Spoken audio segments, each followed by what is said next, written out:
নমস্কার বন্ধুরা, ডোনা রান্নাঘরে সবাইকে স্বাগত। আশা করছি সবাই ভালো আছেন। তো প্রতিদিনের মতন আবারও নতুন ভিডিও নিয়ে চলে এসেছি। তো আজকের আমি যে রেসিপিটা করব সেটা হলো ছাতার তরকারি।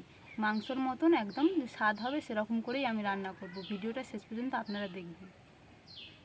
দেখুন, এটাকে ছাতা বলে। এটা খড় পচে গেলে সেই খড়ের গাদাতে হয়, তাই আমি টাটকা টাটকা একদম তুলে এনেছি। এবার এটাকে কেটে নেব। দেখুন একদম বড় বড় হয়ে ফুটে গিয়েছে। আর এই দেখুন, এই খড় লেগে আছে, এটা খড়ের গাদাতেই হয়, তাই খড় লেগে আছে। আমাদের এদিকে এটাকে ছাতা নামে অনেকে চিনে থাকে। আপনাদের ওদিকে যে নামে চেনেন কমেন্ট করে জানাবেন।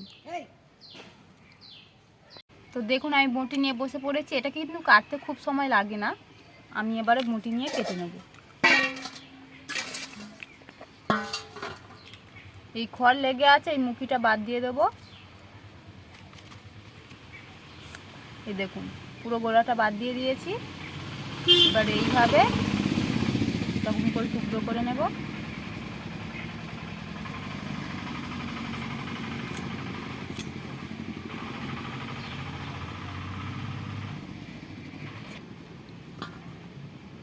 আর একটা আমি কেটে দেখাচ্ছি। দেখুন, এটাতে বেশি খড় লেগে আছে।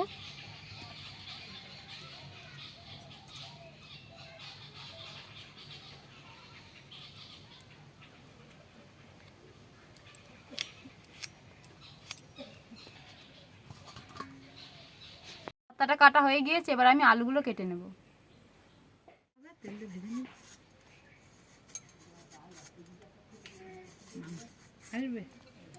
আলুটা আমি ছোট ছোট টুকরো করব। প্রথমে মাঝখান থেকে এরকম কেটে নেব, আবার মাঝখান থেকে কেটে নিয়ে চারখাদি করে নেব। বাকি আলুগুলো আমি একই রকম করে কেটে নেব।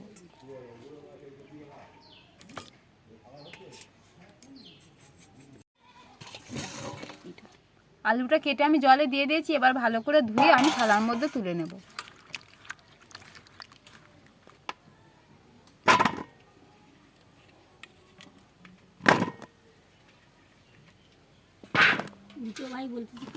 বাকি যে আনাজগুলো আছে, পেঁয়াজ, আদা, রসুন, টমেটো, কাঁচা লঙ্কা, এবার আমি কেটে নেবো একে একে।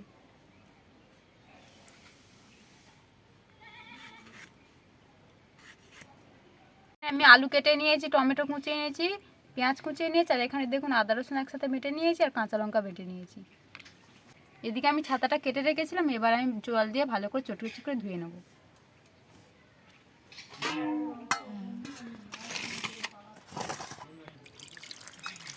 ঘরে হয়ে থাকে তো, তাই প্রচুর নোংরা। দেখুন লাল জল বেরিয়ে গিয়েছে, মানে এর কষটা ছেড়ে যাচ্ছে। এবার এভাবে আমি নিংড়ে নিংড়ে জলটা বের করে নেবো। দেখুন জলটা একদম লাল।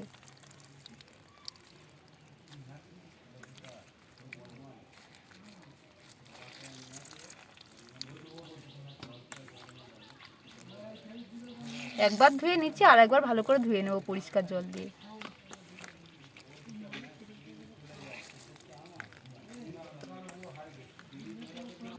দেখুন সব ছেঁকে ছেঁকে নিংড়ে নিংড়ে ভালো করে নিয়ে নিয়েছি। আর দেখুন জলটা দেখুন একদম লাল হয়ে আছে। আমি আর একবার পরিষ্কার জল দিয়ে ভালো করে ধুয়ে নেব।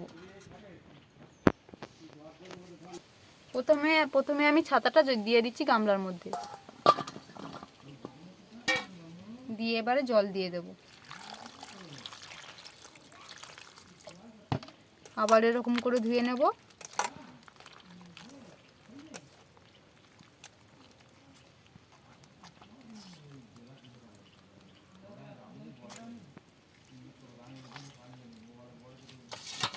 দেখুন এখনো কষ বেরোচ্ছে।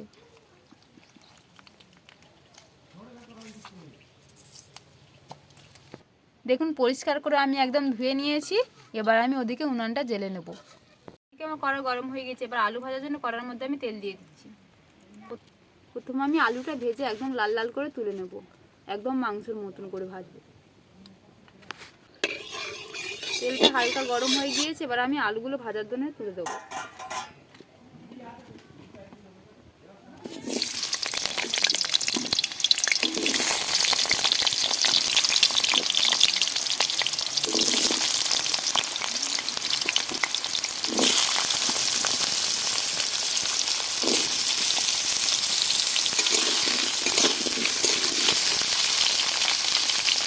এবার আলুগুলো ভাজার জন্য প্রথমে আমি একটু হলুদ দিয়ে দিচ্ছি, আলুর মধ্যে নুন দিয়ে দিচ্ছি, দিয়ে ভালো করে আমি হালকা লাল লাল করে ভেজে নেব।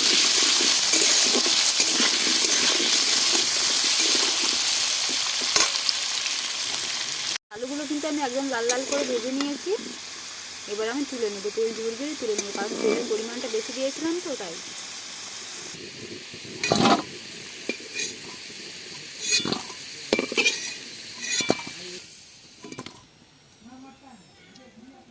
এবার ছাতাটা ভেজে নেব।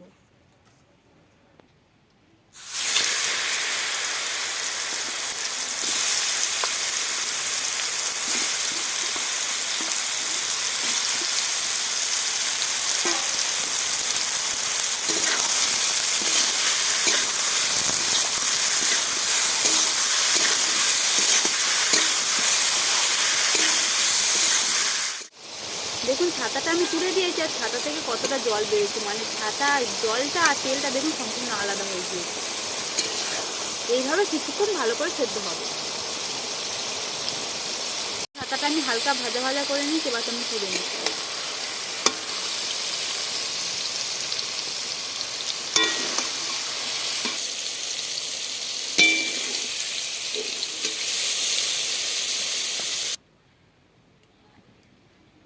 ভেজে আমি তুলে নিয়েছি। এবার ছাতার তরকারিটা করার জন্য কড়ার মধ্যে আমি তেল দিয়ে দেবো।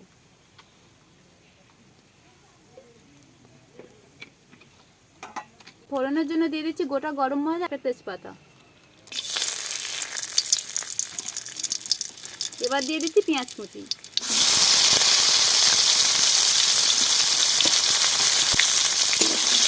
একটু ভাজা ভাজা করে নেব।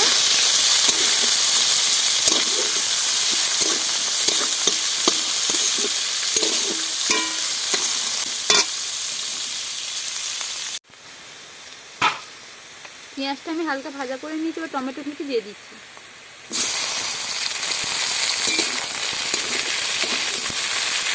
টমেটোটা যাতে গলে যায় তার জন্য আমি নুন দিয়ে দিচ্ছি।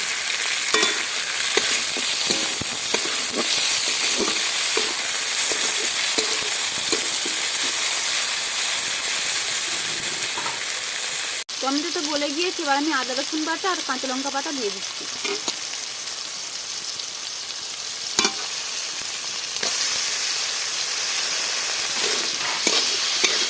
আদা রসুন দিয়ে দিচ্ছি, ভালো করে কষিয়ে নেবো যাতে আদা রসুনের কাঁচা গন্ধটা কেটে যায়।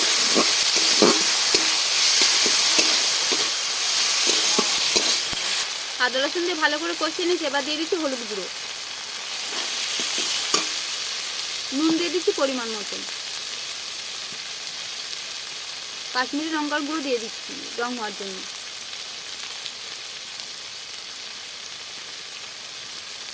ধনে গুঁড়ো দিয়ে দিচ্ছি, দিয়ে ভালো করে একটু কষিয়ে নেব।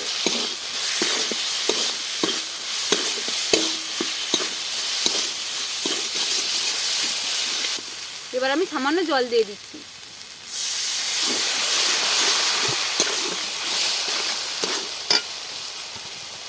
ভেজে রাখা আলু দিয়ে দিচ্ছি, ভেজে রাখা ছাতা দিয়ে দিচ্ছি, দিয়ে ভালো করে আমি কিছুক্ষণ কষে নেব।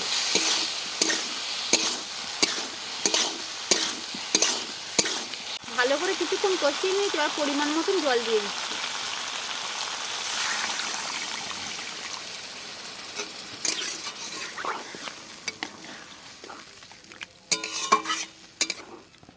যেহেতু আলুটা আমার ভাজা তাই অল্প সেদ্ধ হয়েছিল, তাই আমি জলটা অল্পই দিয়েছি। ঝাল হওয়ার জন্য আমি অল্প করে লঙ্কার গুঁড়ো দিয়ে দিচ্ছি, হাফ চামচ।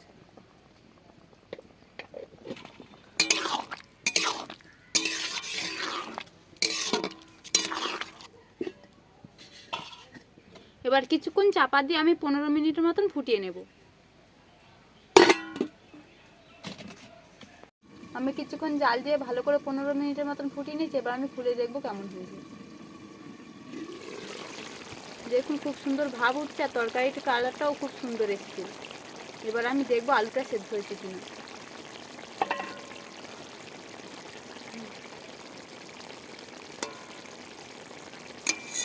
দেখুন আলুটা সেদ্ধ হয়ে গিয়েছে। এবার আমি নামিয়ে নেব।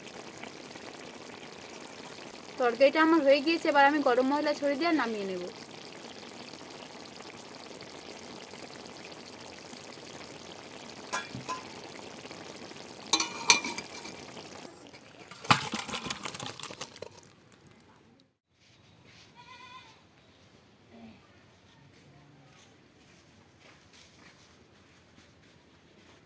বন্ধুরা, আজকের একদম অন্যরকম রেসিপি আপনাদের সাথে আজ শেয়ার করলাম। খড়ের ছাতা দিয়ে মাংসর মতন একদম তরকারি। মাংসের তরকারি ফেলে এই তরকারি খেতে হবে। আর এই তরকারিটা যদি আপনাদের ভালো লেগে থাকে অবশ্যই করে একটা লাইক করবেন, শেয়ার করবেন। আমার চ্যানেলে নতুন হলে অবশ্যই চ্যানেলটি সাবস্ক্রাইব করে পাশে থাকবেন। আর অন্য বন্ধুদের শেয়ার করতে ভুলবেন না কিন্তু।